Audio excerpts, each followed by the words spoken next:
Yeah. I stand in the road a lot with that truck. I'll call our special Board of Selectmen's meeting to order at about 6:02 or 3 p.m.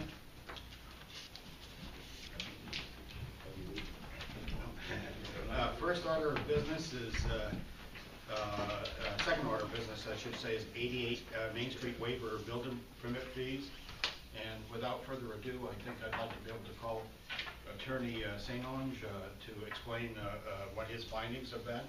Okay, first of all, it is clear that the Board of Selectmen has the power to rescind and amend action previously taken.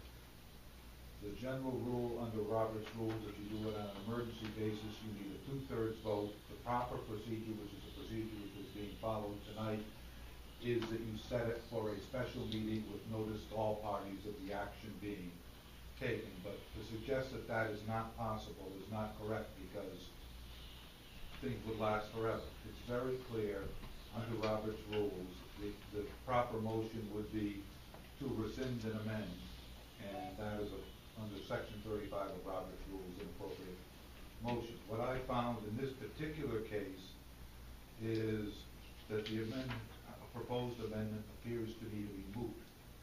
And it's moot because the procedures that the board was discussing, which were adopted on the recommendation of some town attorney or another years ago, I believe in the mid-90s, were superseded because in 2006 the town adopted a town building fee ordinance. And the town building fee ordinance does not contain a provision for the selectmen to grant waivers.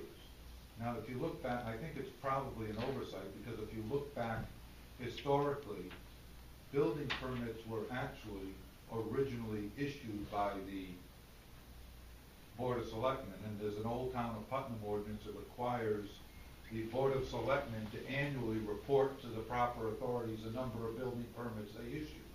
So building permits on a historical basis were within the jurisdiction of the Board of Selectmen. With the modern building code and the existence of the building officials, most towns have adopted a set of building permit fees.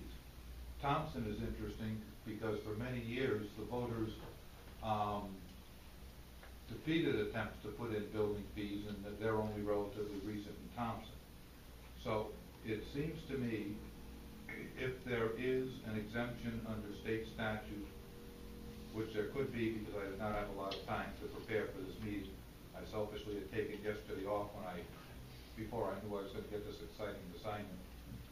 In a quick review, I did not find a statutory exemption. And I know Mr. Cutler was checking with some authorities to see if he could find anything. I don't believe he's found anything.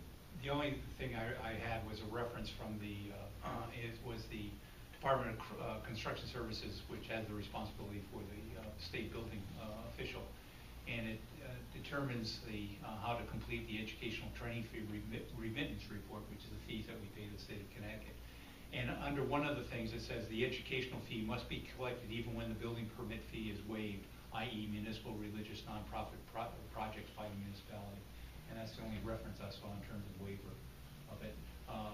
One other thing in terms of under the actual International Building Code, which is adopted as the state building code, under the section 108 on fees, it says a schedule of permit fees. Each municipality shall establish a schedule of fees for each construction document, review, building permit, certificate of approval, etc. And a schedule of adopted fees shall be posted for public view. And again, in that section, there is no reference to any waiver authority to whatever the governing body would be. So, I think there should be a waiver, and I would recommend that the town's set of fees be amended, but that is something beyond the power of the Board of Selectmen to do. That would require a town meeting.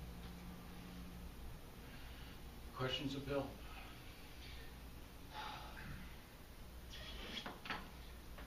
Bill, because we adopted that ordinance, and I wasn't aware that the town adopted that ordinance, did Thompson adopt a similar ordinance?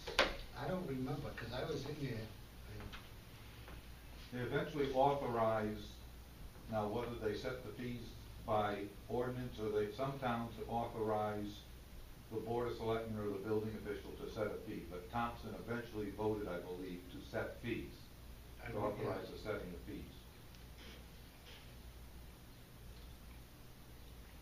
So the power to set fees normally suggests the power to waive or forgive them, and if that power was simply in the Board of Selectmen, you would have the power to do that tonight, but in view of the fact that, just like anything else, when a town ordinance says something, to change it, you need to amend the town ordinance.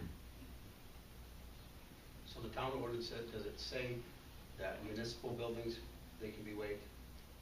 The town says that no, and I don't think it needs to, because you don't have to collect a fee from yourself.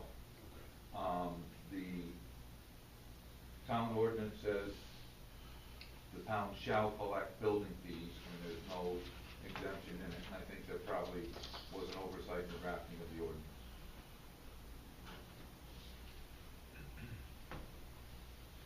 So based on the information that Bill and Doug have been able to find, we cannot take any action tonight. I don't believe you have the power to take action to waive the fee based upon what I've discovered so far. Doug, would you have anything to add to the conversation at this point?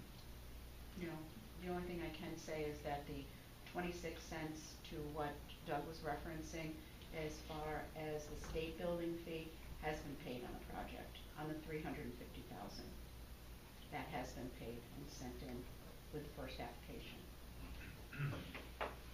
Yeah, regardless of whether you have waiver policy or not, you cannot waive the state I portion understand, yeah. of the fees. Yeah. So based on the information that we have right now, there's no action that we can take this evening. I would, at this particular point, look for a motion to adjourn this meeting. So moved. I have a second on the motion. Second. A motion and a second. Discussion. All those in favor say aye. Aye. Those opposed, so carried. Thank you all.